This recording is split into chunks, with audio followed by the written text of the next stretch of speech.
Hey there, listeners. Before we get started, I wanted to let you know that we have a live show coming up on Wednesday, March 4th at the Comedy Cellar in New York with Nate Silver and Claire Malone. If you're an elections nerd, you might have noticed March 4th, the day after the Texas primaries, which is also the topic of today's podcast. But that means we are going to have results from the primaries in Texas. It is the kickoff to the 2026 primary cycle. I'm sure there will be plenty of drama to discuss at the live show. We may also get around to our 2028 GOP primary draft. In any case, I'm going to drop a link in today's show notes, and I hope to see you there.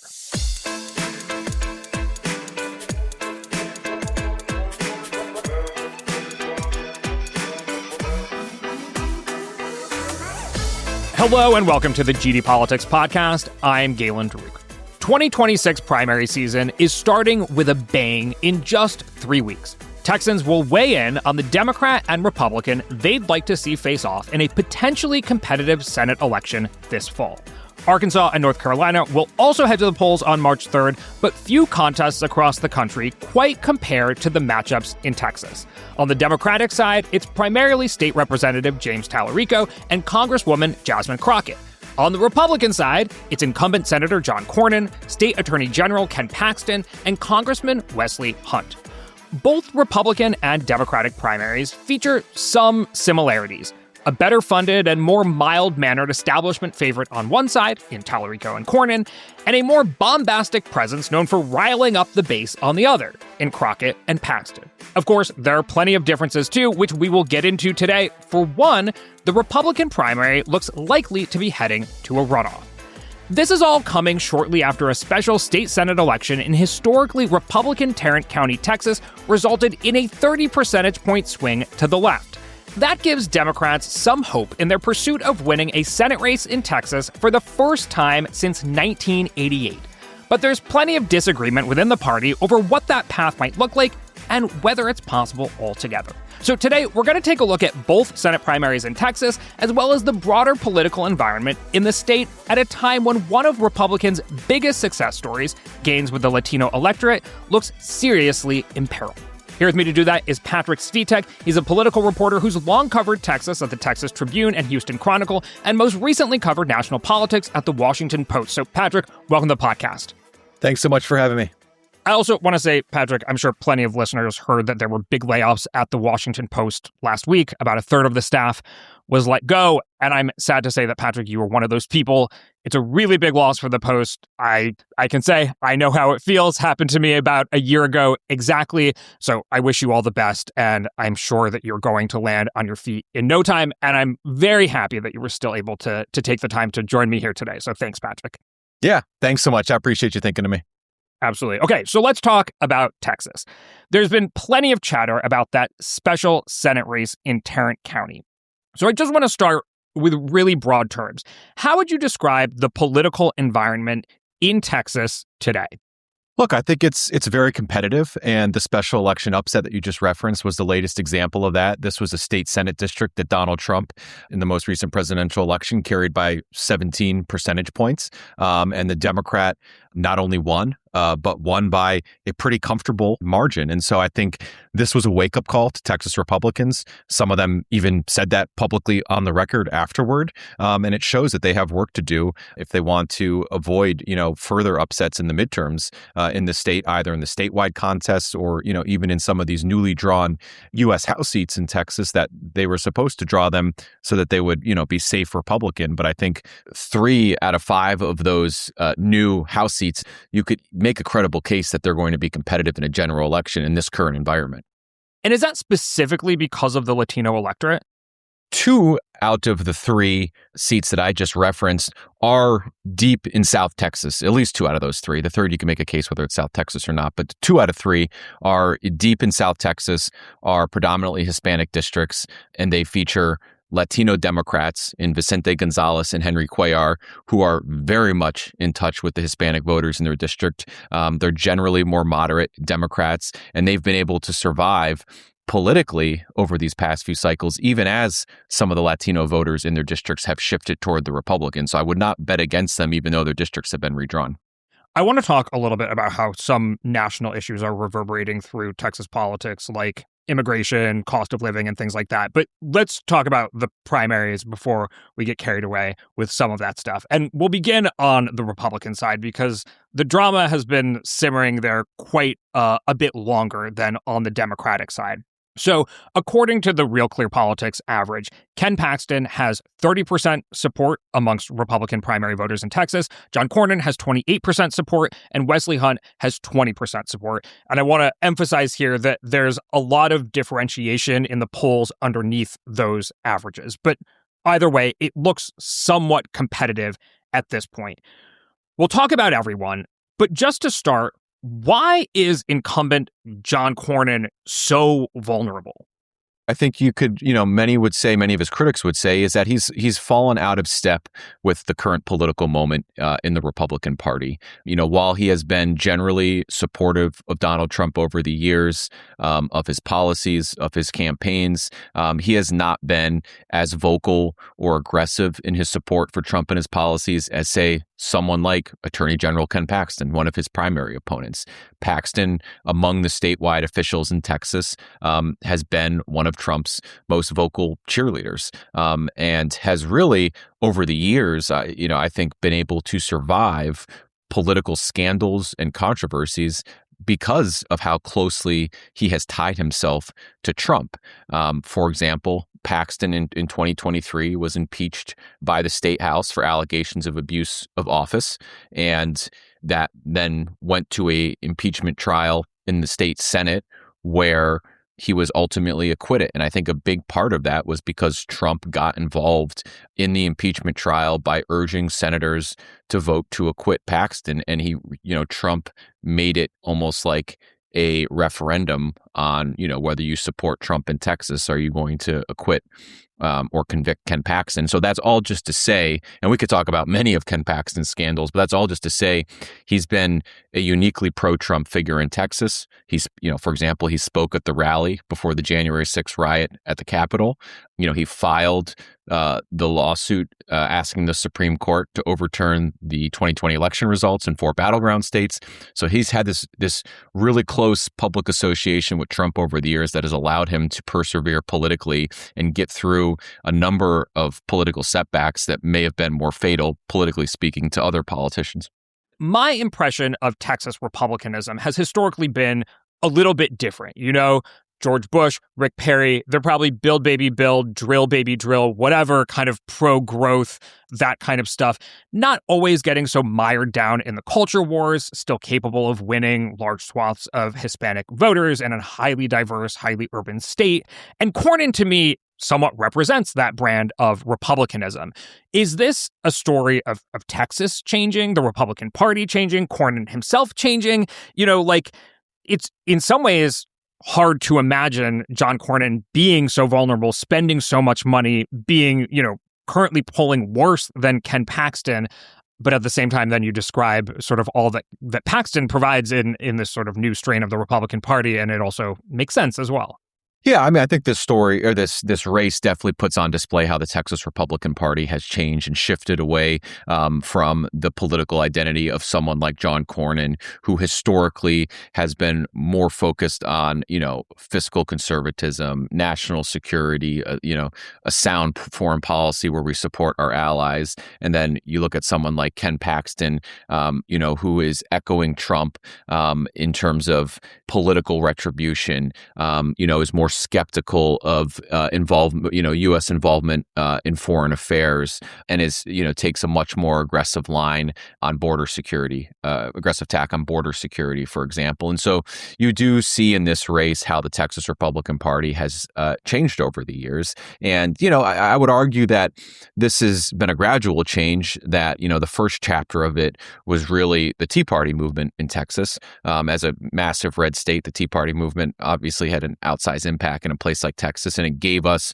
Republican celebrities in Texas like Ted Cruz, for example. And with that introduced, a much more aggressive form of conservatism that certainly stuck to some of the more traditional principles we were just talking about, but definitely the style became more pugilistic and more willing and more confrontational and less willing to compromise with not just Democrats, but some members of their own party. And so I think that's a key step in all of this. Obviously, that's played out nationally, but especially in Texas, the Tea Party movement, the rise of people like Ted Cruz, and then the advent of Trump and Trumpism, I think has really, those are the chapters of this political transformation that we're describing. And I should note that Ken Paxton is an almost original Tea Party star in Texas. I mean, he was elected state attorney general in 2014, beating a clearly more establishment Republican politician in the primary. He benefited from at least the perception of support from Ted Cruz at the time, who was riding high after defeating an incumbent in the 2012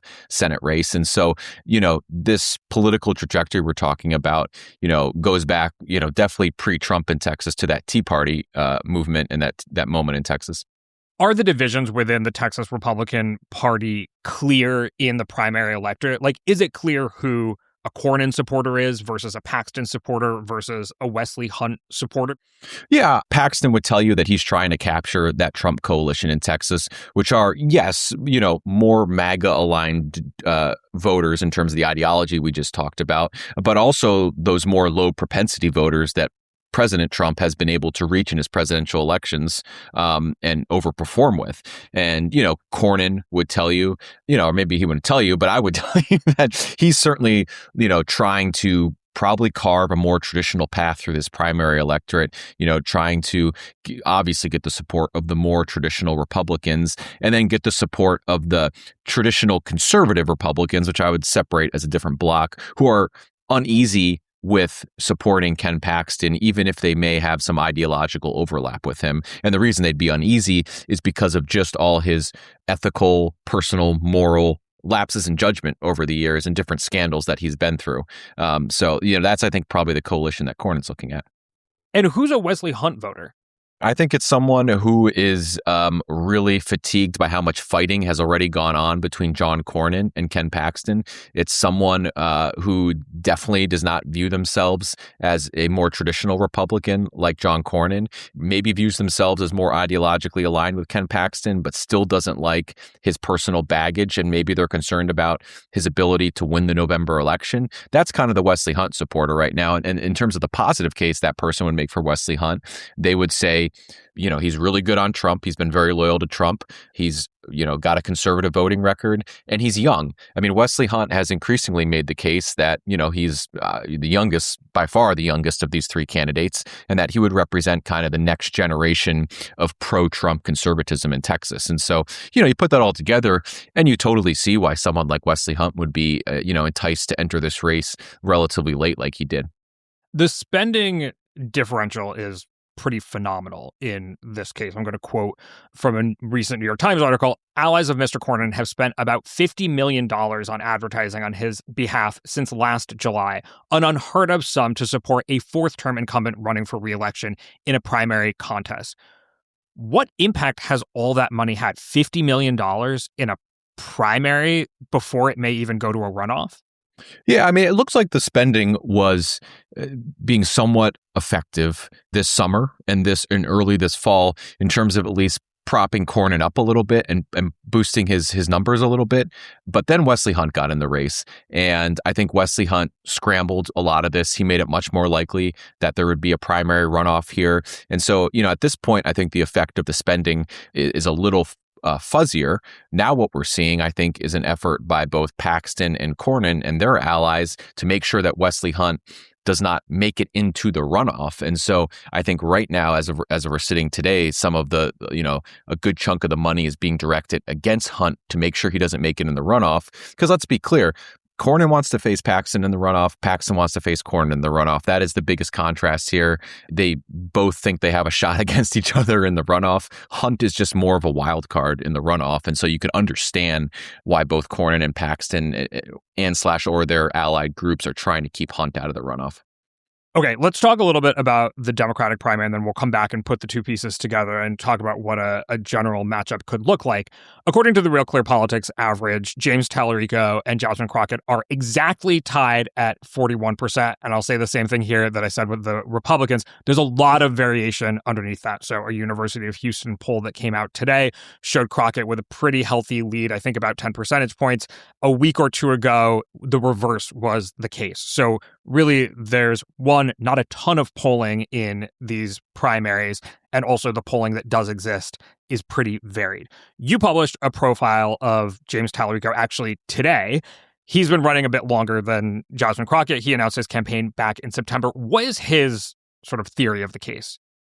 It's interesting you mentioned the profile because we started putting that together months ago, even before Crockett got into the race, and I kind of had to reorient it a little bit. It just shows how impactful Crockett's entrance into the race has been. She got in on the last day of filing and really shook up this race and, took this debate about electability in the November election, which was already simmering in the primary when Talarico was in it, and turned it into an all-out, I guess, boil to extend the metaphor. And so, this has become, an incredibly competitive and heated primary ever since she got in.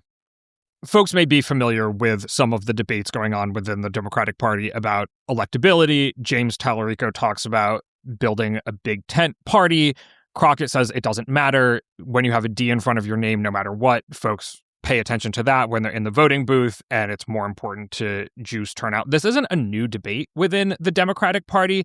Do you, sort of based on your own familiarity with the state and its demographics, have an idea of which theory better suits the state? This is a very unsatisfying answer, but given how long Democrats have been locked out from statewide office in Texas, I think you can make a credible case. You can argue a credible case either way. In the absence of a recent Democratic statewide victory in Texas, the next best thing we could probably look at is who's come the closest in recent history. And you look at the name that comes to mind immediately is Beto O'Rourke in 2018. He came within 3 percentage points of beating Ted Cruz, also in a midterm environment, much like the one that we're currently in now. So, so that's what I think about in terms of the metric to maybe judge them against, just anecdotally. And you look at so you ask yourself then, okay, if Beto O'Rourke in 2018 is the metric to maybe look at here to judge them by, what kind of campaign did Beto O'Rourke run? And the answer is it was a very inclusive campaign. It was a campaign where he had town halls where they didn't vet the attendees, where, I don't think they vetted questions. Maybe at the very height of the campaign, they were looking at some of the questions. But for the most part, these were come one, come all town halls. There were Republicans there, self-identified Republicans there who confronted him about various issues. They had some heated moments. And so, I look back at that and I think of how inclusive Beto O'Rourke's campaign is, and it showed that you cannot afford in Texas to act like any part of the electorate is worth casting aside or saying it's not worth chasing that vote. You have to go for all of it as a Democrat in Texas. And so, look, some people think that obviously Jasmine Crockett is not running in that mold, that she is not being as inclusive because she's been dismissive of the need to win over Republicans. Her argument would be, of course, maybe I'm not chasing Republicans as hard as James Talarico, but I'm trying to activate new voters that are out there. And look, we've heard that from Democratic statewide candidates in Texas for a long time, and it's not going to be true until it's true. So, it's not going to, it's something to be skeptical of because it hasn't necessarily led to statewide victory in the past. But, it is not a non-credible case for her to make for her electability that, we've been chasing Republican voters for too long. Maybe we focus on expanding the electorate, but it is going to take, anyone who wants to chase that dream of expanding the electorate, it is going to take a lot of money, more so than we've seen, people like Beto O'Rourke raise before, a lot of money, a lot of discipline, and a lot of commitment to a statewide organizing program. And so it's definitely, I think, an uphill battle to center your campaign on trying to activate a new electorate as a priority over reaching out to Republican voters. Now, you asked about James Talarico. he would tell you that, he's focused on all of it, that he's focused on reaching Republicans, he's focused on turning out Democrats, and he's focused on finding new voters. So, that's probably what he would say about it. But it's no doubt, it's a debate that has been just coursing through Texas politics over these last several statewide election cycles of what is the best way to do that. And, again, I look back at Beto O'Rourke in 2018. It was a pretty inclusive campaign. And, a hallmark of it was how he was willing to talk to pretty much anyone who was interested in hearing his message. You mentioned the amount of money that it would take to boost turnout, particularly for a Democrat who might argue that the pathway to a statewide victory is through reducing turnout as opposed to winning over swing voters. Notice published a report today about the differential in how much Talarico and Crockett are raising and spending. And so I just want to quote from them here. They write, Representative Jasmine Crockett's post-Senate campaign announcement fundraising surge never materialized. She's been outspent nearly 19-1 on political ads this year and hasn't run a single broadcast ad as of early February. And some Democrats in communication with her campaign aren't sure who exactly is in charge of it. Even by her own advisor's admission, Crockett is not running a traditional campaign. They go on to say, Talarico's spending edge so far in the primary is alarming to some Crockett supporters. His campaign has spent almost $4.9 million this year, according to Ad Impact, compared to $260,000 from Crockett's campaign. Now, the real kicker from this whole report reads as follows. The contrast with Talarico's campaign is so stark that the primary amounted to a political science experiment set to test how much campaigns even matter in a Democratic primary. And that was a quote from a Democratic operative to Notice. I guess the question here is, can Jasmine Crockett win a Democratic primary and maybe even a general election based on her name recognition, her name ID alone? What do you make of that as somebody who's covered Texas politics for a long time? Well, I think the polling tells us that obviously she has higher name ID than James Talarico, and the ballot test in polling, including polling that we saw hours before this podcast was taped, shows that she can win on the ballot, and the high name ID is obviously an asset in that.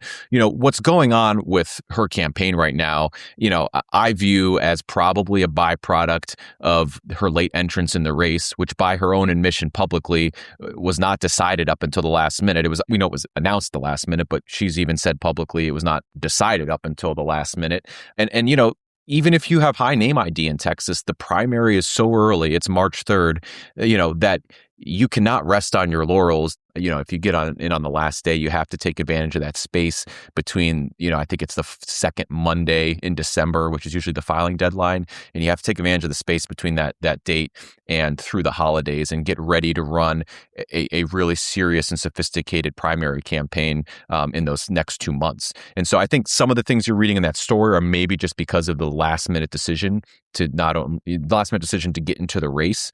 But, obviously James Talarico has had more time to put together a more sophisticated campaign. And I think you're seeing that right now. And that's reflected in that piece. One of the first major points of drama in this primary was over the issue of race, and that Colin Allred, the Democratic nominee from the last Senate race in Texas, was accusing James Talarico of calling him a mediocre black man, which brought to the fore that Jasmine Crockett is a black woman, James Talarico is a white man, and which, again, gets at some long-running debates within the Democratic Party of whether, who is more electable, whether or not it's fair to really emphasize those considerations, whether, the Democratic Party is in a new space from where it was, say, even 5 years ago, where identity was front and center, yada, yada, yada. How is this controversy being processed within Texas politics? I think that, Texas Democrats are watching this play out, maybe cringing at it, but they're also, just cringing at watching the two candidates go after each other, or their supporters go after each other in some cases on such a sensitive and personal issue. But I do think it's relevant, as in other states. Black voters are a very key voting bloc in Texas, especially in Democratic primaries.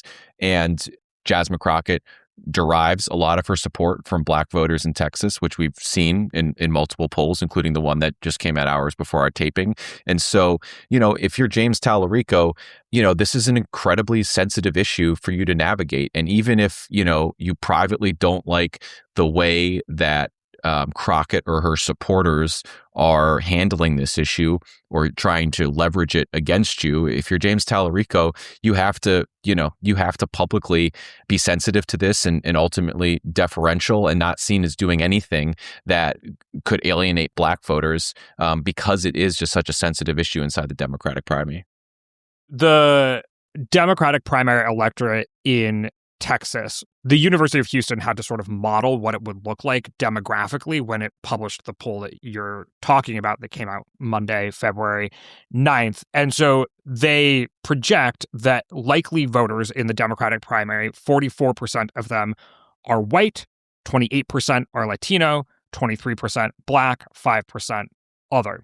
So, of course, Black voters play a big role in the primary. That's about, a Democratic primary nationally. Black voters make up about 20%.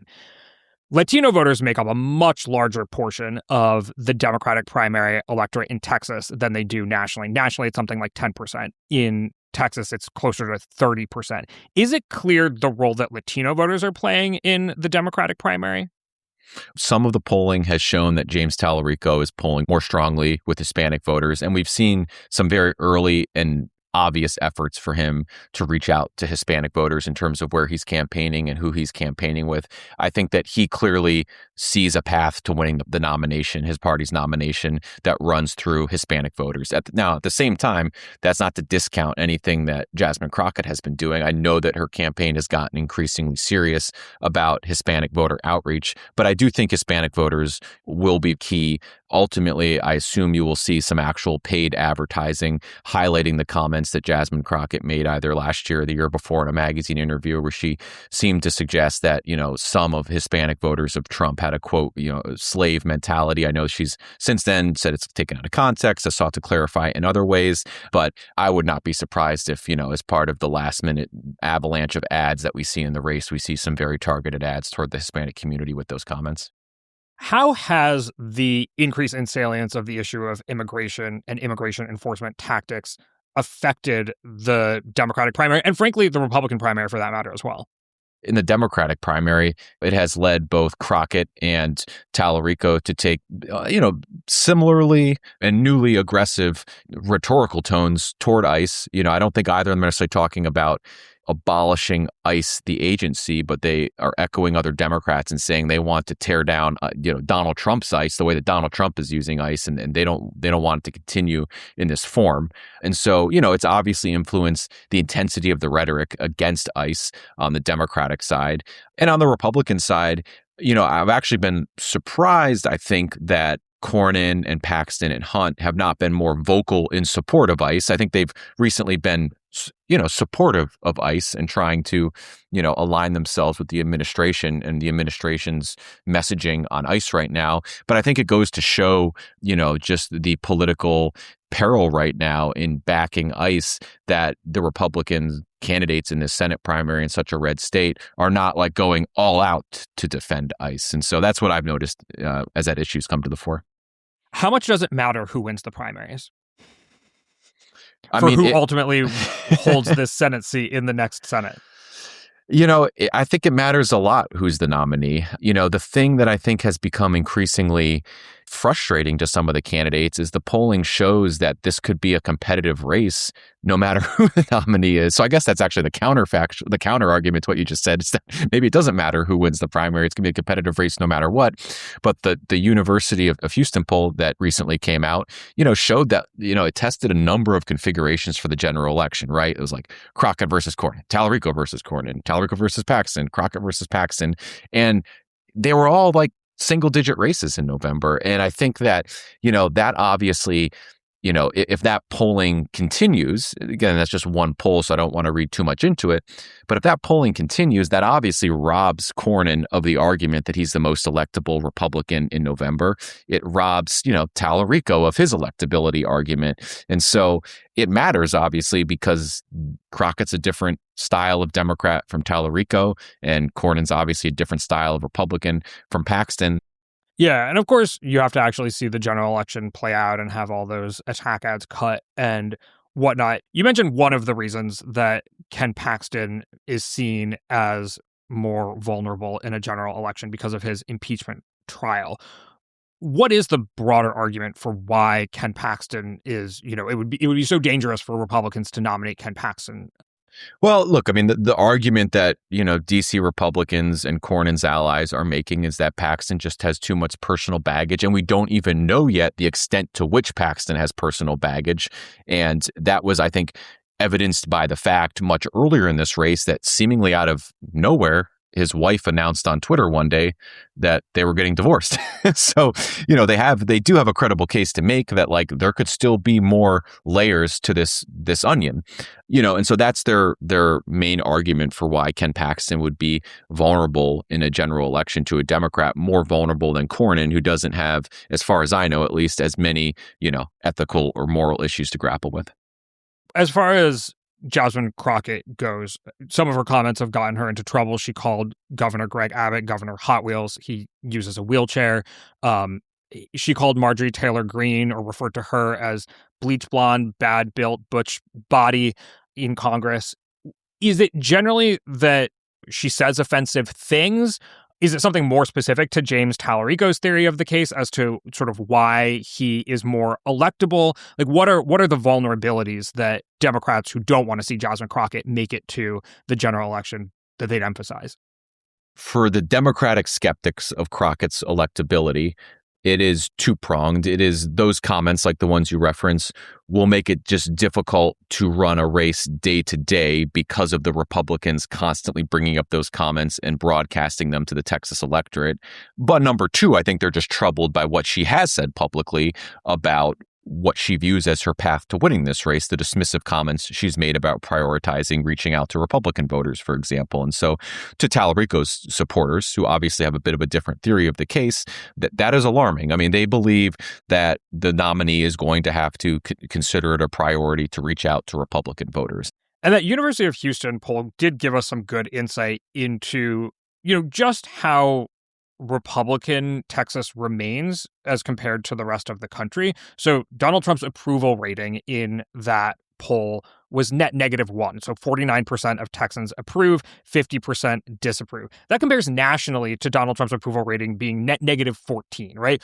On issues like immigration and border security, Trump is fully underwater nationally. He's still above water in Texas. So 51% approve, 47% disapprove. The place where he gets into a lot of trouble in Texas, according to this polling at least, is, inflation and the cost of living. So he's, net -12 on inflation and the cost of living, with 43% approving, 55% disapproving. But I mean, I guess just to give some insight into this race isn't being run in Wisconsin or Pennsylvania. This is a different animal, right? Yeah, absolutely. And honestly, this has been in the polling that I've followed in Texas for many years. This is, Trump's image has been, relatively stable compared to other states that I track, especially battleground states.